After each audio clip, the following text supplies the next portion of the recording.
एक रूसी पनडुब्बी सेवास्तोपोल पिछले कुछ दिनों से अनेक देशों की नेवी के बेहद करीब से गुजरी, लेकिन उसकी मौजूदगी का पता किसी देश को नहीं चलता, क्योंकि रूसियों ने अब तक की सबसे एडवांस एआई डिफेंस सिस्टम को बना लिया था, जिसको वो द एंटिटी कहते हैं। ये एक आर्टिफिशियल इंटेलिजेंस तकनीक थी जो सुपर इंटेलिजेंट और चीजों को जल्दी से खुद ही सीख जाता था। उसी तकनीक ने पूरी पनडुब्बी को अदृश्य कर रखा था। उन्होंने एंटिटी को जिस रूम में रखा था, उस रूम को खोलने के लिए एक चाबी के 2 हिस्से थे, जिनको जोड़ने पर ही उसे खोला जा सकता था।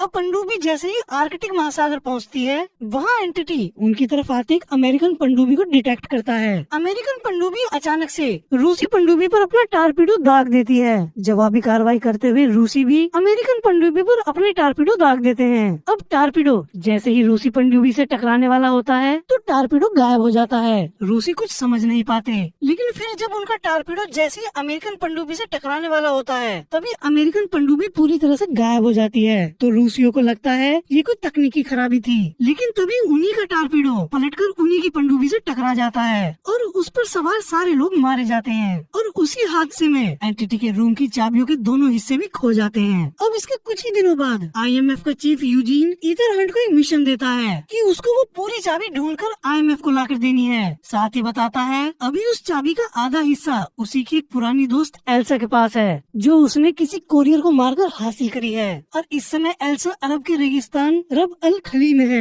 साथ ही कुछ पेशेवर कातिल भी उससे वो चाबी लेने वहाँ गए हैं। ईथन उन्हीं पेशेवर कातिलों का पीछा करते हुए एल्सा के ठिकाने पर पहुँच जाता है, जहाँ वो छुपी हुई थी। ईथन दूर से ही एल्सा को इशारा करके चौकन्ना कर देता है। उसे देख एल्सा जान जाती है कि इशारा ईथन कर रहा है। उसी समय रेगिस्तान में रेत का तूफान उमड़ पड़ता है। एल्सा और ईथन मिलकर उन सभी पेशेवर कातिलों को मार देते हैं, पर इस लड़ाई में एल्सा मारी जाती है। दूसरी तरफ वॉशिंगटन डीसी में अमेरिकन राष्ट्रीय खुफिया विभाग में सभी खुफिया एजेंसियों के अधिकारियों की गुप्त बैठक होती है। यहाँ यूजीन और बाकी के सभी अधिकारी राष्ट्रीय खुफिया इंटेलिजेंस के चीफ डैन लिंगर को एंटिटी के बारे में सारी जानकारी देते हुए बताते हैं कि एंटिटी अपने कांटेक्ट में आने वाली सारी डिजिटल जानकारियों को नष्ट करता जा रहा है। उसने हमारे सैटेलाइट, स्टॉक मार्केट, नासा और तीनों सेनाओं के सिस्टम्स में भी घुसपैठ करी है। अब वो खुद ही अपने आप को चला रहा है। उस मीटिंग में यूजीन का सचिव देरी से पहुंचता है। फिर यूजीन सबको बताता है इस समय रूस और बाकी सभी देशों ने अपनी खुफिया एजेंसियों को इसी चाबी को ढूंढने में लगा रखा है, क्योंकि इस चाबी से ही एंटिटी के वजूद को खत्म या काबू किया जा सकता है। लेकिन इस चाबी से क्या खुलता है, इसके बारे में हमको कोई जानकारी नहीं है। इस पर डैन लिंगर यूजीन से पूछता है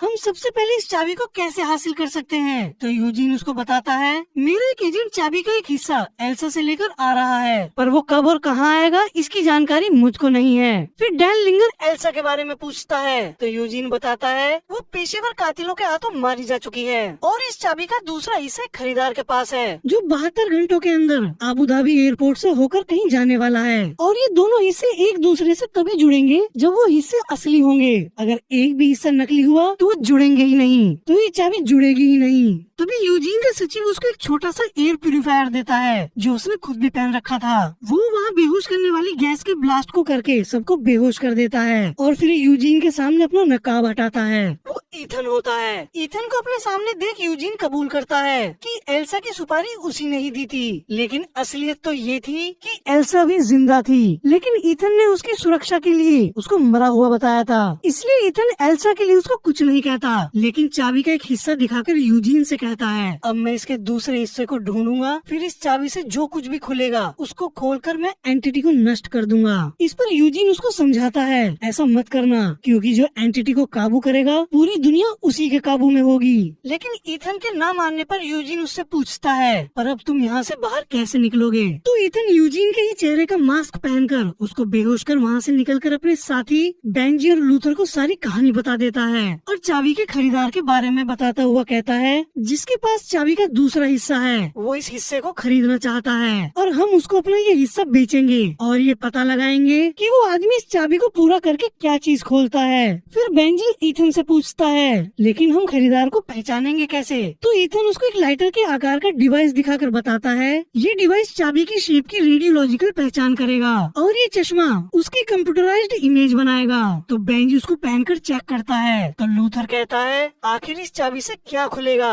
दूसरी तरफ यूजीन अपने सीआईए एजेंट जेस्पर को ईथन को पकड़ने अबू धाबी एयरपोर्ट भेजता है। वो अपनी टीम के साथ एयरपोर्ट आकर ईथन को ढूंढने लगता है, लेकिन ईथन अपनी टीम की मदद से उसको हर बार चकमा दे देता है। ईथन को चाबी का खरीदार मिल जाता है, पर उस तक पहुंचने से पहले ग्रेस नाम की चोरनी वो चाबी खरीदार से चुरा लेती है। उसी समय लूथर और बेंजी को एयरपोर्ट के लगेज एरिया में रखे कॉम्पैक्ट न्यूक्लियर बम का पता चलता है, तो बेंजी उसको डिफ्यूज करने चला जाता है। लूथर उस लड़की ग्रेस की आइडेंटिटी पहचान कर ईथन को बता देता है कि वो एक चोर है। ईथन ग्रेस से वो चाबी वापस खरीदार की जेब में रखने को कहता है और इसके बदले जो 40 लाख की क्रिप्टो करेंसी पेन ड्राइव में होती है उसको देने का वादा करता है। तभी ईथन को पता चलता है खरीदार की जेब में जो चाबी थी वो नकली है। जेस्पर इधर लगातार ईथन को ढूंढ रहा था। इससे पहले ईथन और ग्रेस खरीदार के पास पहुंचते उससे पहले एक लड़की जिसका नाम पेरिस है वो खरीदार को मार देती है। तो ईथन ग्रेस और चाबी को लेकर वहाँ से निकलने लगता है। बेंजी बम को ढूंढकर उस पर लिखी पहेलियों को सॉल्व करता हुआ 2 सेकंड पहले ही बम को डिफ्यूज कर देता है, लेकिन जब वो खुलता है तो वो खाली होता है। वो समझ जाते हैं ये सिर्फ गुमराह करने के लिए किया गया था।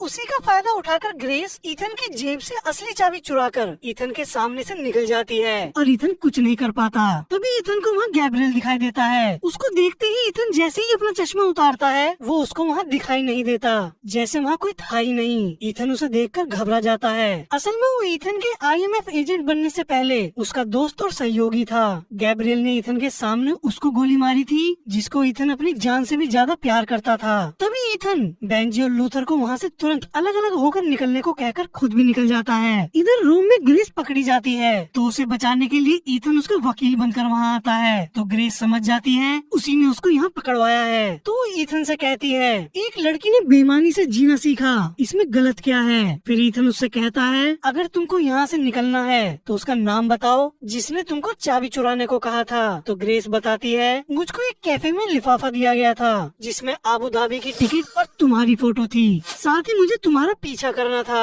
और तुमसे चाबी लेकर पेरिस शहर जाना था। वहाँ आज रात 12 बजे एक पार्टी है, चाबी मुझको उसी पार्टी में लेकर जानी थी। उसी समय वहाँ जैक्सन पहुँच जाता है, लेकिन तब तक वो दोनों वहाँ से निकल जाते हैं। ग्रेस ईथन को फंसवाकर पुलिस वालों की गाड़ी लेकर वहाँ से भाग जाती है। ईथन अपने आप को छुड़ाकर पुलिस वालों की बाइक लेकर उसका पीछा करता है। गलियाँ छोटी होने की वजह से ग्रेस गाड़ियों से टकराती हुई बाहर निकल आती है, लेकिन तभी एक गाड़ी ग्रेस की गाड़ी को टक्कर मार देती है। उस गाड़ी में पेरिस होती है जिसने खरीदार को एयरपोर्ट पर मार दिया था। ईथन उसको उससे बचाकर गाड़ी से जैसे ही बाहर निकालता है तभी एजेंट जैक्सन वहाँ आकर ईथन को हथकड़ी पहनने को कहता है। उसी समय पेरिस पुलिस वालों को मारकर सब पर गोलियां चला देती है। ईथन और ग्रेस एक ही हथकड़ी से बंधे होने की वजह से दोनों एक साथ गाड़ी में बैठकर वहाँ से भागने लगते हैं। पेरिस तुरंत एक बुलेट प्रूफ गाड़ी से उनका पीछा करने लगती है। अब ईथन और ग्रेस के पीछे पूरी रोम की पुलिस और पेरिस हाथ धोकर पड़ जाते हैं। तो ईथन मौका देखकर कार बदल लेता है तो उनको पीले कलर की एक पुरानी फीट 500 मिलती है। ईथन का एक हाथ बंधा होने की वजह से वो अपने एक हाथ से उसको चलाता है, पर गाड़ी का इंजन बहुत ज्यादा पावरफुल होने की वजह से उसको उसे संभालने में थोड़ा टाइम लगता है। फिर वो उसे भगा देता है, पर उनकी गाड़ी पलटने से ग्रेस ड्राइविंग सीट पे आ जाती है। वो बड़ी मुश्किल से उस पे काबू करके एक छोटे रास्ते से अंडरग्राउंड रेलवे ट्रैक पर आ जाते हैं। ग्रेस हथकड़ी को खोलकर ईथन को गाड़ी के स्टीयरिंग से बांधकर भाग जाती है। ईथन जैसे तैसे वहाँ से बाहर निकल कर आता है। तभी बेंजी और लूथर एक वैन लेकर उसके पास आ जाते हैं। उनके साथ एल्सा भी होती है। फिर वो सब वहाँ बने अपने एक पुराने गुप्त ठिकाने पर आ जाते हैं। वहाँ पहुँचकर बेंजी उनको बताता है जिस पार्टी के बारे में ग्रेस बता रही थी उसको काले बाजार में हथियारों की सबसे बड़ी दलाल अलाना ने रखी है। अलाना इसके 6th पार्ट में ही इंट्रोड्यूस हुई थी। फिर लूथर उनको अबू धाबी एयरपोर्ट की रिकॉर्डिंग दिखाकर बताता है कि वहाँ एक ऐसा भी आदमी था जिसको वो ट्रेस नहीं कर पाया क्योंकि कैमरे में वो आ ही नहीं रहा था और इसी ने ही वो बॉम्ब रखा था, और कहता है कोई ना कोई इसको छुपा रहा है। अब इथन सबको उसके बारे में सारी बात बता देता है। आगे एल्सा कहती है ये एंटिटी का चुना हुआ गुलाम है और चाबी का एक हिस्सा उसको ना मिले, इसीलिए मैंने इसके कोरियर को मारकर चाबी छीन ली थी और रेगिस्तान में जाकर छुप गई थी। फिर बेंजी उससे पूछता है तो क्या तुमको ये भी पता है कि इस चाबी से आखिर क्या खुलता है। इस पर एल्सा उनको बताती है एजेंसी को शक है ये कहीं ना कहीं एंटिटी के सोर्स कोड तक जाती है और इस चाबी के इस्तेमाल से एंटिटी को काबू या नष्ट किया जा सकता है, लेकिन कुछ भी हो चाबी गैब्रियल के हाथ में नहीं लगनी चाहिए। तो ईथन कहता है इसका मतलब गैब्रियल और एंटिटी जानते हैं हम सब यहाँ हैं। तो ईथन सबको वापस जाने को बोलता है, क्योंकि गैब्रियल उसकी कमजोरी जानता था जो वो सब थे। पर एल्सा उसको साथ रहने के लिए मना लेती है। फिर वो दोनों पार्टी में पहुँचते हैं। वहाँ गैब्रियल, ग्रेस, पेरिस जो गैब्रियल के लिए ही काम करती थी, और अलाना आपस में मिलते हैं। वहीं ग्रेस को पता चलता है उसको चाबी चुराने का काम अलाना नहीं दिया था। तभी अलाना का भाई जोला ग्रेस से चाबी लेने के लिए आगे बढ़ता है, तो ईथन उनके बीच में आ जाता है। वो ईथन को घूसा मार देता है। उसी का फायदा उठाकर ग्रेस चाबी को जोला की जेब में डाल देती है। एल्सा अलाना से पूछती है आखिर गैब्रियल यहाँ क्या कर रहा है, तो वो बताती है असल में आज की पार्टी गैब्रियल को भेजने वाले ने ही ऑर्गेनाइज की है। तभी एकदम से वहाँ के सारे टीवी स्क्रीन पर एंटिटी दिखाई देने लगता है। अब ईथन को समझ आता है कि चाबी का दूसरा हिस्सा पहले से ही अलाना के पास है, और उसने ग्रेस से उसका पहला हिस्सा चुरा लाने को कहा था। और क्योंकि अलाना भी ये नहीं जानती कि इससे आखिर खुलता क्या है, इसलिए वो इसे बेच रही है। तभी गैब्रियल बोलता है मुझको पता है इस चाबी से क्या खुलता है, और चाबी के दोनों हिस्से कल तक मेरे पास होंगे। तो अलाना उससे पूछती है ये बात इतने यकीन से कैसे कह सकते हो। तो गैब्रियल बताता है एंटिटी तुम लोगों की सोच से कहीं ज्यादा ताकतवर है। वो करोड़ों लोगों की सोच को कैलकुलेट करके होने वाले हर एक नतीजे को देख लेता है, और वर्तमान में कुछ चीजों को बदलकर भविष्य को अपने हिसाब से बना लेता है। और उसको पता है तुम जिसको ये दोनों हिस्से दोगी वो कल ओरिएंटल एक्सप्रेस से इंसबर्ग जा रहा है। जोला ये सुनकर हैरान हो जाता है। गैब्रियल आगे कहता है वही ये चाबी मुझको मिलने वाली है, लेकिन वैसा तभी होगा जब ग्रेस या एल्सा में से कोई एक आज रात मरेगी, और ये भविष्य लिख दिया गया है। तभी ईथन उसको मारने के लिए आगे बढ़ता है, तो अलाना के आदमी ईथन को ही पकड़ लेते हैं। फिर गैब्रियल वहाँ से चला जाता है। उसके बाद ईथन और अलाना के आदमियों के बीच हाथापाई हो जाती है। उसका फायदा उठाकर एल्सा वहाँ से निकल जाती है, और ग्रेस जोला की जेब से चाबी निकालकर वहाँ से भाग जाती है। ईथन भी वहाँ से कूदकर भाग जाता है, लेकिन रास्ते में कुछ लोग ग्रेस को पकड़ लेते हैं, तो ईथन उसको छुड़ा देता है। ग्रेस वहाँ से फिर से भाग जाती है, पर इस बार वो ईथन की नजरों से ओझल हो जाती है। तो ईथन लूथर और बेंजी से उसे ढूंढने को कहता है, और फिर उनके बताए अनुसार ईथन ग्रेस के पीछे दौड़ पड़ता है। लेकिन एंटिटी उनके सिस्टम में घुसकर बेंजी की आवाज में उसको शहर के किसी अलग कोने में फंसा देता है, जहाँ पेरिस और एक आदमी उसको जान से मारने के लिए पहले से ही मौजूद थे। इतने में ग्रेस भागती भागती गलती से गैब्रियल के सामने ही आ जाती है, और दोनों की लड़ाई में गैब्रियल उसको मार मार कर बेहोश कर देता है। ठीक उसी समय एल्सा वहाँ आ जाती है। वो दोनों आपस में लड़ने लगते हैं। दूसरी तरफ ईथन लड़ते लड़ते पेरिस की जान बख्श देता है, और फिर से ग्रेस को ढूंढने के लिए दौड़ पड़ता है। लेकिन जब तक वो वहाँ पहुँचता है तब तक गैब्रियल एल्सा को मारकर वहाँ से चला जाता है। ईथन उसकी लाश को देखकर गुस्से और गम में वहीं बैठा रह जाता है। ग्रेस उसके पास आती है। ईथन अंदर से पूरी तरह टूट चुका था।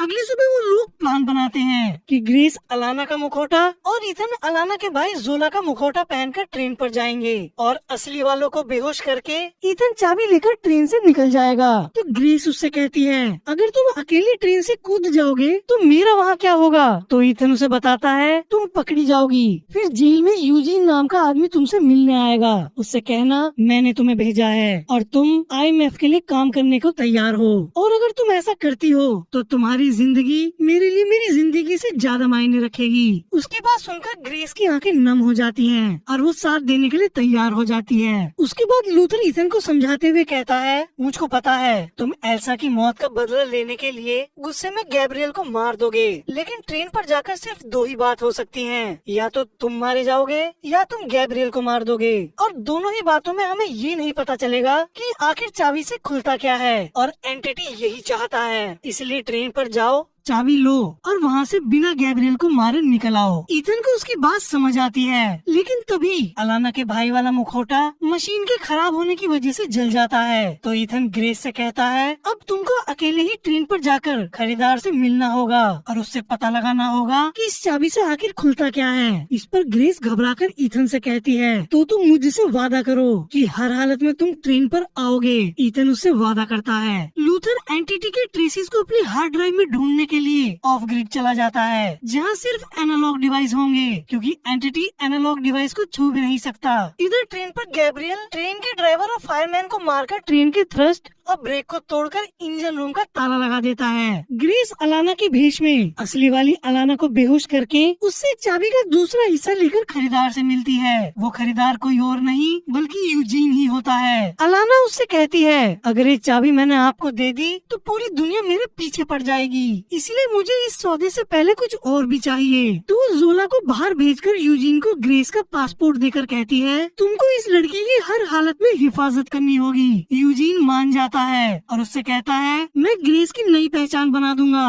और फिर सौदे को पूरा करने के लिए अपने मोबाइल पर उससे डिटेल भरने को कहता है। उस पर लिखे पैसे को देखकर ग्रेस की सांस ही अटक जाती है। इंडियन रुपीज में वो अमाउंट लगभग 820 करोड़ रुपए था। दूसरी तरफ ईथन ट्रेन पर चढ़ने का मौका खो देता है, तो वो फिर बेंजी के बताए नए रास्ते पर चलकर वहाँ की सबसे ऊंची पहाड़ी पर पहुँच जाता है। इधर ट्रेन पर पेरिस की मदद से Gabriel director of national intelligence Dan लिंगर से मिलने उसके कोच में आ जाता है, क्योंकि वही उसको चाबी देने वाला था।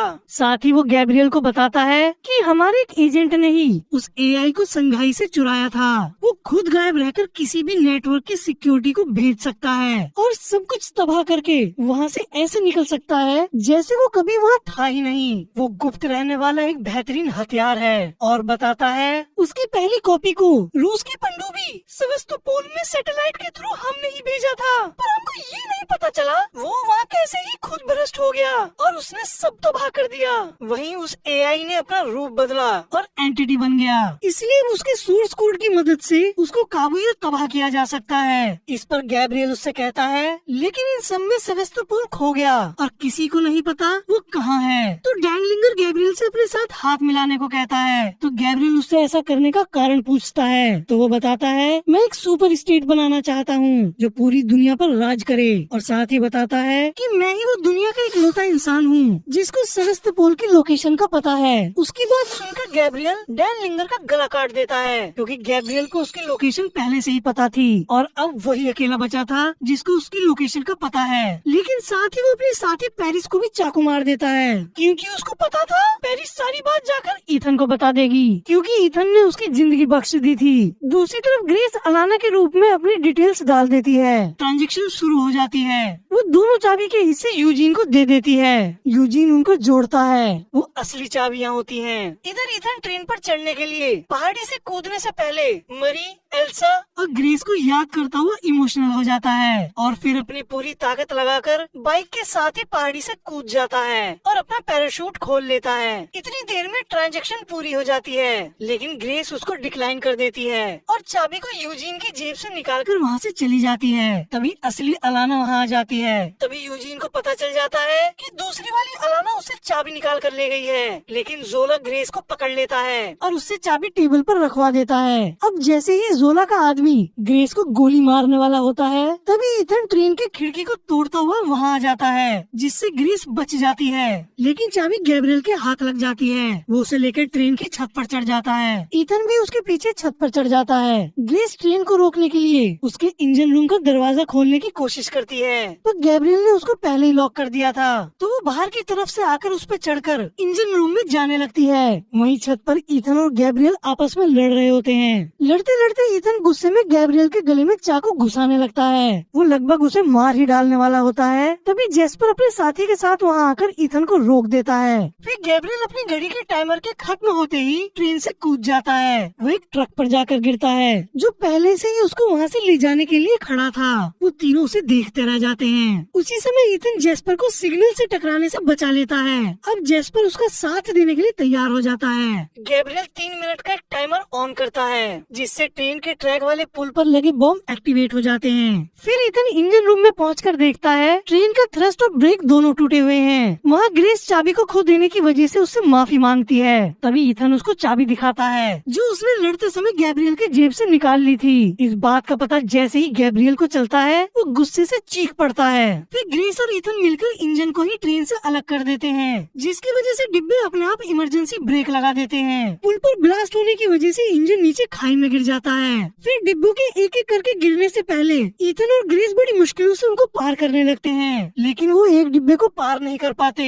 और जैसे ही ईथन की पकड़ छूटने लगती है तभी पेरिस आकर उनको ऊपर खींच लेती है, पर पेरिस घायल होने की वजह से वहीं बैठ जाती है। ईथन उसको देखता है तो उसे पता चलता है कि वो बुरी तरह से घायल है, तो वो उसको चाबी दिखाकर उससे पूछता है इसके बारे में तुम क्या जानती हो। तो पेरिस हल्के से उससे एक सवाल करती है कि तुमने मेरी जिंदगी क्यों बख्शी, उसी वजह से गैब्रियल ये जानता था मैं उसको धोखा दूंगी। फिर वो अपना दम तोड़ने से पहले ईथन को बताती है इस चाबी से खुलने वाली चीज रूसी पनडुब्बी सेवास्तोपोल पर है। उसके बाद ईथन ग्लाइडर की मदद से ग्रेस के साथ वहाँ से निकलने ही वाला होता है, तो उसे पता चलता है कि ग्लाइडर एक ही है और सिर्फ एक ही जा सकता है। तो ग्रेस ईथन को तुरंत वहाँ से निकलने को कहती है। तभी एजेंट जेस्पर वहाँ आ जाता है। ईथन तुरंत वहाँ से कूद जाता है। तभी एजेंट को पता चलता है कि पेरिस की अभी सांसें चल रही हैं। साथ ही वो ग्रेस को पकड़ लेते हैं। यूजीन उसके पास आता है तो ग्रेस उससे कहती है ईथन ने मुझसे कहा था आप मुझे चुनने का मौका दोगे और मुझे आपका ऑफर कबूल है। दूसरी तरफ ईथन को लेने बेंजी पहले से ही खड़ा होता है। वो पूरी चाबी बेंजी को देकर उसके साथ निकल जाता है और इस कहानी का पहला पार्ट यहीं खत्म हो जाता है।